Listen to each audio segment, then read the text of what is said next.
बिस्मिल्लाहिर्रहमानिर्रहीम। अस्सलाम वालेकुम नादरीन, आप यूट्यूब चैनल देख रहे हैं, मैं इमरान खान हूँ। नादरीन, सारी रात बड़ा रोला पड़ा रहा और बहुत ज़्यादा ट्वीट्स होते रहे। कभी शहबाज शरीफ ने ट्वीट किया, कभी डोनाल्ड ट्रंप ने ट्वीट किया, बहुत बड़ी बड़ी खबरें आई और ये कहा गया कि जनाब चीज़ें पूरी हद तक कंट्रोल हो गई हैं। लेकिन डोनाल्ड ट्रंप का जो चीज़ों को बढ़ा चढ़ा कर बताने का एक उनकी आदत है, उसकी वजह से बार बार उन्हें शर्मिंदगी होती है। और ईरान का प्रॉब्लम यह है कि ईरान इस लड़ाई को किसी भी महाज पे हारना नहीं चाहता। वो मैदान के अंदर उन्होंने लड़ाई लड़ी है, वहाँ उन्होंने कुर्बानियाँ दी हैं, लेकिन हार नहीं मानी। ना वो मुज़ाकरात की टेबल पे हारना चाहता है, ना वो मीडिया के मैदान में हारना चाहता है। तो ईरान को ये लड़ाई हर मैदान के अंदर कम से कम या तो जीतनी है या कम से कम हारनी नहीं है। तो डोनाल्ड ट्रंप का भी मसला ये है कि डोनाल्ड ट्रंप बार बार फेस सेविंग के चक्कर में कोई ना कोई ऐसा स्टेटमेंट दे देते हैं जो उनके गले पड़ जाता है। पहले देखें इन लोगों ने किया क्या। फिर बाकर कालीबाफ जो मुज़ाकरात कमेटी के हेड हैं ईरान की जानिब से, उन्होंने सारी चीज़ें खोल कर सामने रख दी और डोनाल्ड ट्रंप के साथ झूठ उन्होंने 1 घंटे में पकड़े। वो क्या था, लेकिन पहले आप ये देखें कि एक स्टेटमेंट आता है इराक़ची की जानिब से और वो ये कहते हैं कि सीज़ फायर क्योंकि हमारा हो गया था और लबनान के अंदर हमारी जो शर्त थी वो सीज़ फायर हो गया और अब हम कमर्शियल जो जहाज़ हैं वो गुजर सकते हैं आबनाए हुर्मुज़ में से और ये मुकम्मल तौर पे ओपन है कमर्शियल जहाज़ों के लिए। और ये सीज़ फायर का जो एक दौरानिया है उसके बीच में ये खुले रहेगी, अब इसके अंदर कोई बंदिश नहीं है। लेकिन साथ ही उन्होंने इसकी एक कंडीशन लगा दी, on the coordinated routes as already announced by ports and maritime organization of the Islamic Republic of Iran. यानी ये जो भी होगा ये ईरान के ज़ेरे इंतज़ाम होगा, यानी इसके ऊपर कंट्रोल ईरान का रहेगा, लेकिन ये खुली रहेगी। इसके ऊपर डोनाल्ड ट्रंप ने ईरान का शुक्रिया अदा किया और डोनाल्ड ट्रंप ने खुशी का इजहार किया कि जनाब आबनाए हुर्मुज़ खुल गई है और ये एक बड़ी फेस सेविंग डोनाल्ड ट्रंप को बज़ाहिर मिल गई। लेकिन उसके बाद डोनाल्ड ट्रंप ने मीडिया के साथ जो जो बातें कर दी वो ईरान को उसका जवाब देना पड़ गया। और अब जब मैं ये वीडियो रिकॉर्ड कर रहा हूँ तो थोड़ी देर पहले बाकर कालीबाफ जो स्पीकर हैं ईरान के और उसके साथ साथ वो मुज़ाकराती कमेटी के हेड भी हैं, उन्होंने डोनाल्ड ट्रंप का सारा चट्टा कट्टा खोल दिया अपने ट्वीट के ऊपर और एक स्टेटमेंट भी जारी कर दिया, जबकि ईरानी वजारत खारजा ने भी एक स्टेटमेंट इस बारे में जारी कर दिया है। डोनाल्ड ट्रंप ने एक दावा यह भी किया कि ईरान अपनी अफसूदा शुदा यूरेनियम, यानी वो यूरेनियम जिसका वजन लगभग 450 किलो है और वो यूरेनियम जो 60% तक अफसूदा हो चुकी है, यानी उसको एटमी मवाद बनाने के लिए या एटमी धमाका करने के लिए या एटमी तजर्बा करने के लिए चंद दिनों में इस काबिल बनाया जा सकता है अगर ईरान कोशिश करे तो। डोनाल्ड ट्रंप ने यह दावा किया कि वो अमेरिका के हवाले कर देगा ईरान। अब पूरी दुनिया में इस पर खबरें चलना शुरू हो गई कि जनाब ईरान ने यह फैसला कर लिया है कि वो अफसूदा यूरेनियम हवाले कर देगा डोनाल्ड ट्रंप के। और मुझे ये बहुत बड़ी कामयाबी लगी डोनाल्ड ट्रंप की, क्योंकि ये बहुत बड़ी वॉर ट्रॉफी है। अगर कहीं ये यूरेनियम डोनाल्ड ट्रंप किसी जगह पर रख के इसका मुआयना करने के लिए आ जाए या उसको देख ले या डोनाल्ड ट्रंप की टीम उसको देख ले और डोनाल्ड ट्रंप इसकी सिर्फ तस्वीर जारी कर दे कि जनाब हमने ईरान से ये यूरेनियम हासिल कर ली है, अब ये अमेरिका के कंट्रोल में, अमेरिका के कब्जे में है, तो ये एक बहुत बड़ी कामयाबी हो सकती है अमेरिका की। जो खबरें मार्केट में आई उनमें एक ये था कि कोई $20 अरब ईरान को मिल जाएंगे, इसमें आबनाए हुर्मुज़ के ऊपर ईरान का कंट्रोल हो जाएगा, यूरेनियम जो है वो अमेरिका के हवाले कर दी जाएगी, ईरान कभी भी एटमी हथियार नहीं बनाएगा। इस किस्म की बहुत सारी चीज़ें मार्केट के अंदर आ गई। लेकिन क्या ये वो चीज़ें हैं जिन पे अरब ममालिक मान जाते? मुझे ये बातें सुनकर हैरत तो हो रही थी। अच्छी बात तो ये है कि अमन हो रहा था और मुझे आसिम मुनीर साहब की काबिलियत पे भी हैरत हो रही थी कि वो इतनी ज़बरदस्त चीज़ें ईरान से मनवा कर उठ गए कि आप यूरेनियम अमेरिका के हवाले कर दें और आबनाए हुर्मुज़ को कंट्रोल कर लें। क्योंकि आबनाए हुर्मुज़ को अगर कंट्रोल कर देते हैं ईरानी, जैसा कि डोनाल्ड ट्रंप ने मुबारकबाद दी और ईरान ने कहा कि हमने खोल दी है लेकिन वो हमारे कंट्रोल के मुताबिक चलेगी, तो ये तो अरब ममालिक को कभी भी काबिल कबूल नहीं होगा। वो आबनाए हुर्मुज़ जो इससे पहले अरब ममालिक आज़ादी के साथ इस्तेमाल करते थे, अब वो सारे खलीजी ममालिक उस आबनाए हुर्मुज़ को इस्तेमाल करने के लिए ईरान के मरहूने मिन्नत हो जाए और अमेरिका यहां से अपनी वॉर ट्रॉफी लेकर चला जाए, तो अरबों को क्या मिला? ये बात मेरे जहन में आ रही थी। लेकिन फिर बाकर कालीबाफ ने ट्वीट कर दिए और जो उन्होंने ट्वीट किए उनका मतलब मैं आपको बता देता हूं। उन्होंने तो फारसी में ट्वीट किए, उसका हमने अंग्रेजी में ट्रांसलेशन किया और उसको उर्दू में भी ट्रांसलेट किया। बाकर कालीबाफ ये कहते हैं कि अमेरिका के या अमेरिकी सदर के जो हालिया बयानात हैं उस पर उन्होंने शदीद रद्द-ए-अमल देते हुए कहा कि अमेरिकी सदर की जानिब से 1 घंटे में किए गए 7 दावे सरासर गलत और गुमराहकुन हैं। यानी 7 चीज़ें जो डोनाल्ड ट्रंप ने कही वो 7 की 7 गलत हैं। उन्होंने एक एक करके उन चीज़ों के ऊपर बताया। फिर उन्होंने ये भी कहा कि हमारी जो वजारत खारजा है उसका जो बयान है या इंटरव्यू है उसको आप पढ़ लें, आप गुमराह होने से बच जाएंगे, ईरानी मौक़िफ़ आपको वहां पे मिल जाएगा। उन्होंने कहा जी कि अमेरिका झूठे बयानिए के जरिए जंग में कामयाबी हासिल नहीं कर सकता और ना ही मुज़ाकरात में किसी नतीजे पे ऐसे वो पहुंच सकेगा। उनके मुताबिक ईरान के खिलाफ अगर मुहासरा जारी रखा गया तो आबनाए हुर्मुज़ खुली नहीं रहेगी। यह है जी सबसे इंपॉर्टेंट बात। डोनाल्ड ट्रंप ने कहा था कि आबनाए हुर्मुज़ खुल गई है, जबकि अमेरिका का ब्लॉकेज जो ईरान के हवाले से है वो जारी रहेगा। तो इस पे ईरान ने कह दिया जी अगर आपका ब्लॉकेज जारी रहेगा तो फिर आबनाए हुर्मुज़ भी नहीं खुली है, तो अब अमेरिका को पहले ब्लॉकेज खत्म करना पड़ेगा। डोनाल्ड ट्रंप ऐसा आदमी है, वो सुबह अनाउंस कर सकता है, यानी वो आज के दिन में अनाउंस कर सकता है कि जी मैं ब्लॉकेज खत्म कर रहा हूं, आपने हुर्मुज़ भी खुली हुई है, अब ब्लॉकेज रखने की जरूरत कोई नहीं है, तो वो फेस सेविंग लेने की कोशिश करेगा। लेकिन अगर वो इसको डिले करेगा तो ये उनके लिए एक और शर्मिंदगी का बायस बन जाएगा। लेकिन जो सबसे बड़ा दावा था डोनाल्ड ट्रंप का, देखें 2 बड़े दावे किए ना डोनाल्ड ट्रंप ने, यहां पे तो उन्होंने 7 बता दिए, गिनवा दिए कि 7 दावे 7 के 7 गलत साबित हो गए डोनाल्ड ट्रंप के। लेकिन हम 2 बड़े दावों की बात करते हैं इस वीलॉग में। पहला बड़ा दावा जो डोनाल्ड ट्रंप ने किया वो ये है कि आपने हुर्मुज़ खुल गई है मुकम्मल तौर पे सबके लिए और हमारा ब्लॉकेज जारी रहेगा। ईरान ने कहा नहीं, आपका ब्लॉकेज होगा तो आपने हुर्मुज़ बंद रहेगी और आपने हुर्मुज़ खुली है ईरान के जेरे कंट्रोल, यानी ईरान ये डिसाइड करेगा, जो रूट ईरान देगा उससे जहाज गुजरेंगे, हमारे साथ कोऑर्डिनेशन करके गुजरेंगे, हमारे कंट्रोल में रहेगा। ये ईरान ने क्लियर किया। एक तो ये चीज़ है। दूसरी जो सबसे बड़ी चीज़ है जो अमेरिका के लिए एक वॉर ट्रॉफी है कि जनाब ये हमने जीतना है हर हाल में, वो है कि वो यूरेनियम लेकर चले जाएं, जो एनरिच्ड यूरेनियम है वो उसको वहां से ले जाएं। अब इसके ऊपर जो स्टेटमेंट है वो मैं आपको पढ़ के सुना देता हूं ताकि ज़्यादा क्लैरिटी आ जाए। वो जो स्टेटमेंट है इसके अंदर जिसका लिंक शेयर किया है बाकर कालीबाफ ने, वो स्टेटमेंट ये कहती है कि Iran enriched uranium is not going to be transferred anywhere under any circumstances, कि ईरान की जो अफसूदाशुदा यूरेनियम है वो किसी भी सूरत में किसी भी जगह पे कहीं भी ट्रांसफ़र नहीं की जा रही, उसको मुल्क से बाहर नहीं भिजवाया जाएगा। और ये जो अगला जुमला है ना, इस पे है सारा जोर।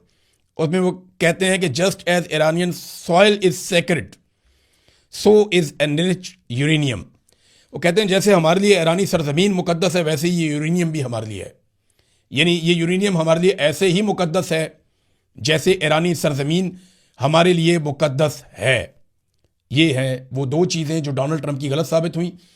अब डोनाल्ड ट्रंप को अगर यूरेनियम नहीं मिलती तो डोनाल्ड ट्रंप और क्या कर सकते हैं, इसके ऊपर अगर मैं गौर कर रहा था तो मुझे ऐसा लगता है कि अगर कोई सोल्यूशन निकलेगा तो वो ये होगा कि ईरान ये सारी यूरेनियम एक जगह पे इकट्ठी करके एक इंटरनेशनल तरीक़ाकार के तहत इसको निगरानी में ले आएगा कि जनाब ये वो यूरेनियम है जिससे अमेरिका को प्रॉब्लम है, आपको ये लगता है कि हम एटमी हथियार बना लेंगे, हमारे पास तो पहले ही फतवा है कि हमने एटमी हथियार नहीं बनाने, लिहाजा ये यूरेनियम पड़ी हुई है और इसके ऊपर आप आगे निगरानी कर लें और इसके ऊपर इंटरनेशनल निगरानी का जो पूरा मैकेनिज्म है वो इसके ऊपर आप लगा दें और हम आपको हर महीने या जो भी टाइम होगा उसके हिसाब से आप इसकी निगरानी कर सकते हैं, आप चीज़ें देख सकते हैं, ईरान कोऑपरेट करेगा। लेकिन उसके बदले में ईरान के ऊपर से पाबंदियां उठानी पड़ेंगी। ये नाज़रीन जो दोनों चीज़ें थी इन पे मैंने आपके सामने जो इस वक्त रीसेंट सिचुएशन है वो मैंने आपके सामने रख दी। बड़ा दिलेरी वाला स्टेटमेंट मुज़ाकरात के बीच में बाकर कालीबाफ ने दिया। किसी भी जगह पे ऐसा लगता नहीं है कि ईरान कोई हारा हुआ मुल्क है, या किसी जगह पे ऐसा लगता नहीं है कि ईरान को इतनी मार पड़ी है या ईरान पे इतने बम गिरे हैं। बड़ी उन्होंने रेजिलियंस शो की है और ईरानी अवाम जो है वो अभी भी डट कर खड़ी है। जहाँ पे भी कोई छोटा सा इवेंट होता है बहुत बड़ी तादाद में लोग निकल कर बाहर आ जाते हैं। ईरानी फॉरेन मिनिस्ट्री ने भी ये स्टेटमेंट दिया कि ये यूरेनियम मुल्क से बाहर भेजना हमारे लिए कोई ऑप्शन ही नहीं है। अब आ जाए नाज़रीन पाकिस्तान पे। पाकिस्तान की तारीफ की डोनाल्ड ट्रंप ने, और डोनाल्ड ट्रंप ने पाकिस्तानी वज़ीर आज़म की तारीफ की, पाकिस्तानी फील्ड मार्शल की तारीफ की। तो डोनाल्ड ट्रंप ने जो स्टेटमेंट दिया उन्होंने कहा जी फील्ड मार्शल बहुत अच्छा काम कर रहे हैं, शहबाज शरीफ बहुत अच्छा काम कर रहे हैं, उनकी उन्होंने बहुत तारीफ की, माजी में भी वो ये तारीफें करते रहे हैं। तो इस पर शहबाज शरीफ साहब ने भी ट्वीट करके डोनाल्ड ट्रंप का शुक्रिया अदा किया। अब शहबाज शरीफ साहब ने जो शुक्रिया अदा किया उसमें उन्होंने कहा कि जनाब सदर, मैं पाकिस्तान के अवाम, फील्ड मार्शल आसिम मुनीर और अपनी जानिब से आपके मेहरबान और शाइस्ता कलमात पर दिली और गहरे एहसास तशक्कुर का इजहार करता हूँ। यानी बहुत शुक्रिया अदा किया, पाकिस्तानी अवाम की तरफ से भी शुक्रिया अदा कर दिया। हालांकि अवामी मैंडेट नहीं है इनके पास, अवाम की तरफ से शुक्रिया तो वो वज़ीर आज़म अदा कर सकता है ना जिसके पास पब्लिक का मैंडेट हो। इनको तो वोट ही नहीं डाले लोगों ने, ये तो जबरदस्ती लाकर मिलिट्री एस्टेब्लिशमेंट ने हुकूमत में बैठा दिए हैं। तो ये हकीकत तब्दील तो नहीं हो जाएगी इससे। तो मैं ये चाहता हूं कि आप लोग कमेंट करके बताएं, ताकि हम वो कमेंट गिन के बताएंगे भी। आप इसी वीलॉग के बाद कमेंट करके हमें ये बताएं कि शहबाज शरीफ साहब ने आपकी तरफ से डोनाल्ड ट्रंप का जो शुक्रिया अदा किया है, क्या आप इस शुक्रिया में शामिल हैं? क्योंकि चंद चीज़ें मैं आपके सामने रखता हूं कि आलमी सतह पे ये पजीराई डोनाल्ड ट्रंप की वजह से शहबाज शरीफ को, आसिम मुनीर को मिल रही है। लेकिन एक बात हमें समझनी पड़ेगी कि डोनाल्ड ट्रंप एक बड़ी अजीबोगरीब दलदल में फंस गया था। डोनाल्ड ट्रंप एक ताकतवर मुल्क का सदर है, वो खुद को सुपर पावर कहते हैं और उनकी ये कैपेसिटी है। उन्होंने ईरान के साथ एक ऐसी लड़ाई शुरू कर दी जिसमें उनके सारे इत्तेहादी उनको छोड़ गए। आज पाकिस्तानी हुकूमत उस वक्त डोनाल्ड ट्रंप का साथ दे रही है जब आलमी सतह पर डोनाल्ड ट्रंप तनहा हो रहा है, उसके तमाम पुराने इत्तेहादी उससे दूर होते चले जा रहे हैं, और उस वक्त पाकिस्तानी जो हैं वो डोनाल्ड ट्रंप के साथ खड़े हैं। तो डूबते को तिनके का सहारा सही। तो अब डोनाल्ड ट्रंप का बहुत बुरा वक्त चल रहा था, उसको रेस्क्यू करने के लिए किसी की जरूरत थी। तो पाकिस्तान पे उसको बहुत भरोसा है, उसे लगता है कि पाकिस्तान के फील्ड मार्शल आसिम मुनीर और शहबाज शरीफ उनके वफादारों में से एक हैं, और ये मेरा पैगाम लेकर ईरान तक जाएंगे और मुझे फेस सेविंग दिलवाएंगे। बहरहाल इन्होंने उसके लिए कोशिश भी की है। देखिए, कुछ चीजें, कुछ हकायक तब्दील नहीं होंगे, यानी अमेरिका जितनी मर्जी तारीफें कर ले, लेकिन इससे चंद हकायक हैं वो तब्दील नहीं किए जा सकते। नंबर एक, आर्मी चीफ ने एक्सटेंशन ली हुई है, ये एक्सटेंशन शुदा, ये हकीकत आप तब्दील नहीं कर सकते। दूसरा, मुस्तकबिल में मुकदमात और एहतसाब से बचने के लिए इन्हीं आर्मी चीफ ने, फील्ड मार्शल ने इस्तिस्ना भी लिया हुआ है ताहयात, इसको भी आप तब्दील नहीं कर सकते। मिलिट्री एस्टेब्लिशमेंट ने पाकिस्तान के निज़ाम को इलेक्शन चोरी और जाली आईनी तरमीम के बाद मुकम्मल तौर पर कंट्रोल कर रखा है, ये हकीकत भी आप तब्दील नहीं कर सकते। पाकिस्तान में अदलिया, मीडिया और पार्लियामान आज़ाद नहीं है, ये हकीकत भी आप तब्दील नहीं कर सकते। जबरी गुमशुदगियां आज भी पाकिस्तान में जारी हैं, आप ये हकीकत तब्दील नहीं कर सकते। खवातीन के साथ जो ये रजीम कर रहा है इससे पहले कभी नहीं हुआ, ये हकीकत भी आप तब्दील नहीं कर सकते। मानक बलूच है, आपके सामने एक मिसाल है ईमान मजारी की, यानी उन्हें 17 साल सजा दे दी किस बात पे? एक ट्वीट करने के ऊपर। और जनाब, जिस अदालत ने सजा दी उस अदालत के ऊपर एक जज बैठे, उनके बेटे ने 2 औरतें मार दी और घर चला गया चौथे दिन। यहां पे उसको घर भेज दिया और इसको 17 साल सजा दे दी एक ट्वीट करने पर। इंसानी हकूक की पामालियां पाकिस्तान में बदतरीन जा रही हैं, इस हकीकत को आप तब्दील नहीं कर सकते। शहबाज शरीफ एक जाली वजीर आजम है, 17 सीटें इन्होंने जीती थी, इन्हें इक्तदार दिलवा दिया गया, और ये आसिम मुनीर साहब ने किया, ये एक हकीकत है, आप इसको तब्दील नहीं कर सकते। आपकी आलमी सतह पे जितनी मर्जी तारीफें की जाएं। अपनी हुकूमत बनाने और मुकदमात से जान छुड़वाने के लिए शहबाज शरीफ साहब ने और नवाज शरीफ साहब ने फौज के साथ मिलकर एक साजिश की थी, आप इसको तब्दील नहीं कर सकते थे। जिस दिन उसके ऊपर फर्द जुर्म लगनी थी उस दिन उसको वज़ीर आज़म बना दिया, इस हकीकत को आप तब्दील नहीं कर सकते थे। गुज़िश्ता 4 सालों में हर शोबे में पाकिस्तान नीचे की तरफ गया है, इसको आप तब्दील नहीं कर सकते। मईशत हो, अमनो अमान हो, गवर्नेंस हो, इंसानी हकूक के तमाम शोबों में, हर शोबे में इन 4 सालों में पाकिस्तान गिरावट का शिकार हुआ है। इन हकायक को आप तब्दील नहीं कर सकते, ये हकायक आप बदल नहीं सकेंगे, क्योंकि इस्तेकाम नहीं आ रहा पाकिस्तान में, और ना ही पाकिस्तान में सरमायाकारी आ रही है। इन्हें मुल्क की गाड़ी को घसीटने के लिए कर्जे तो मिल सकते हैं, क्योंकि कर्जे देने वाला कल को कर्जे वापस ले लेगा, लेकिन कोई सरमाया इनको नहीं देगा मुल्क चलाने के लिए। कोई इनको ऐसा पैसा नहीं देगा जो आपको कभी भी वापस नहीं करना पड़ेगा।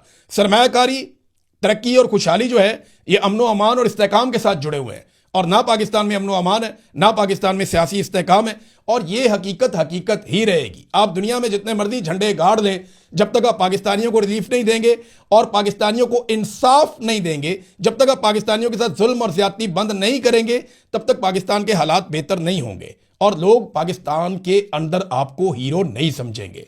ये आप जबरदस्ती जाली अकाउंट्स बनाकर, मुख्तलिफ जगहों पर आप छोटे मोटे बच्चों को घेर के उनकी टीमें बनाकर, कई जगह के ऊपर कुछ इदारे हैं उनके अंदर बंदों को मोबाइल लेकर दिए गए हैं कि तुमने दिन रात गाली देनी है, ट्वीट्स करने हैं, उनके ऊपर इंचार्ज भी बिठाए गए हैं। ये सारा कुछ हमें वो लोग खुद बताते हैं, बेचारे जिनसे ये घटिया और गंदा काम लिया जाता है, वो खुद हमें बताते हैं कि भाईजान हमसे अब ये काम लिया जा रहा है, हम इस काम के लिए तो भर्ती नहीं हुए थे इदारों के अंदर, या इस जगह पे हम ये काम करने तो नहीं आए थे, हम तो अपने मुल्क की खिदमत करने आए थे, ये हमसे किस तरह का काम लिया जा रहा है। बहरहाल ये जो मर्जी आप कर लें, पब्लिक आपके साथ कभी खड़ी नहीं हो सकती, या आप लोगों की नज़र में हीरो नहीं बन सकते जब तक कि आप पाकिस्तानियों का भला नहीं करेंगे और पाकिस्तानियों के वफादार नहीं होंगे। देखिए ना, हमारी अजीब सालसी है कि इंडिया जो है वो रशिया से और ईरान से तेल ले सकता है, हम नहीं ले सकते।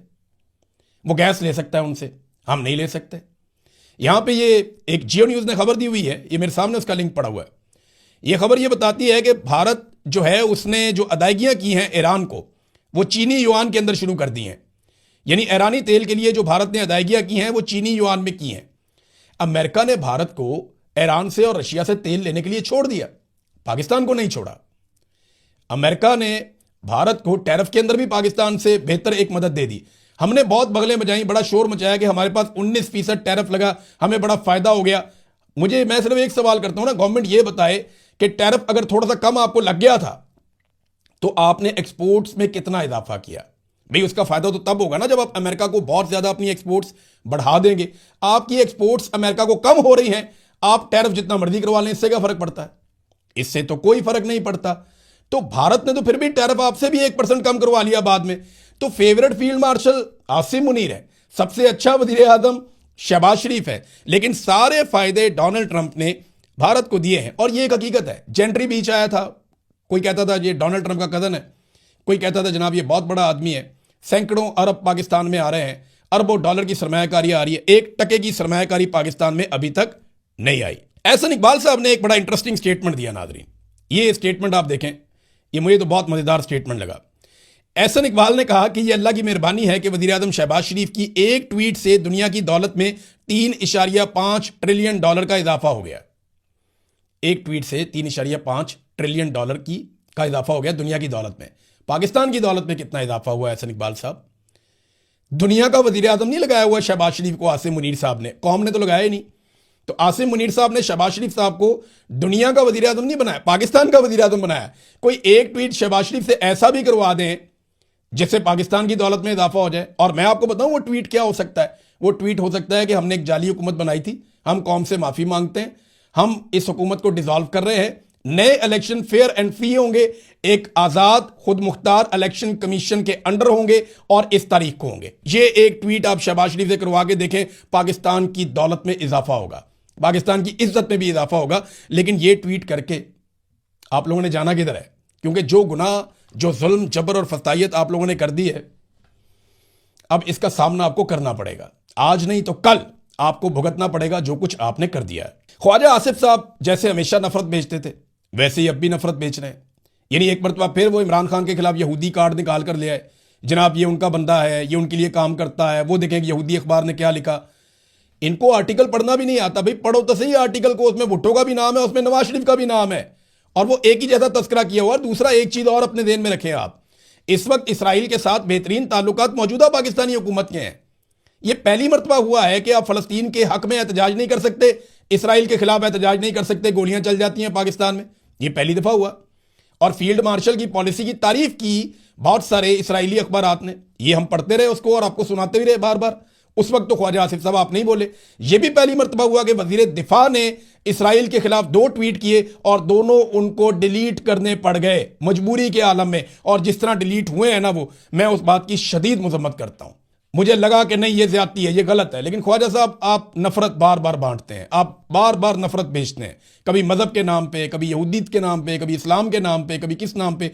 बैरून मुल्क जाके यही ख्वाजा साहब स्टेटमेंट दे रहे थे कि हम बड़े लिबरल हैं, इमरान खान बहुत मजहबी है। पाकिस्तान में आके यही ख्वाजा साहब कहते हैं जी इमरान खान यहूदी है और हम बड़े मजहबी हैं। यानी वहां कोई और चूरन बेचते हैं। भाई ये ग्लोबल विलेज है इस वक्त दुनिया। अब दुनिया सारी की सारी इंटरनेट के जरिए से जुड़ी हुई है। 5 मिनट में इधर की बात उधर पूरी दुनिया में जंगल के आग की तरह फैल जाती है। अब आप वो नहीं कर सकते जो आप माजी में करते रहे हैं। नाज़रीन और भी चीज़ें थी लेकिन मैं आपके साथ शेयर करूंगा नेक्स्ट वीलॉग में। अब तक के लिए इतना ही। अपना ख्याल रखिएगा, अपने इस चैनल का भी। अल्लाह हाफिज़।